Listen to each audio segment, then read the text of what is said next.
Huwag mong tawaging asawa ang isang tao pag hindi pa kayo kasal. No license, no evidence. In short, kulurong pa yung relasyon yun. Anytime, pwede kayo maghiwalay dalawa. Kagaya ng lupa, para matawag mo sa iyo ang lupa at maangkin mo, kailangan mo talaga ng titulo.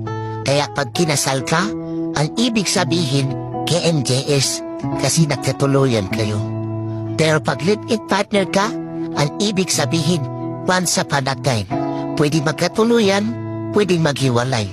Pero pag kabit ka, ang ibig sabihin, tulpo. Kasi may magre-reklamo sa'yo at pwede ka pang makulong. Pero pag iniwan ka, ang ibig sabihin soko. Naluko ka na, na-scam ka pa. At pag minalas ka, mamamatay ka pa. Kaya gulapin mo yung biyanan mo. Isuli mo ang kanyang anak.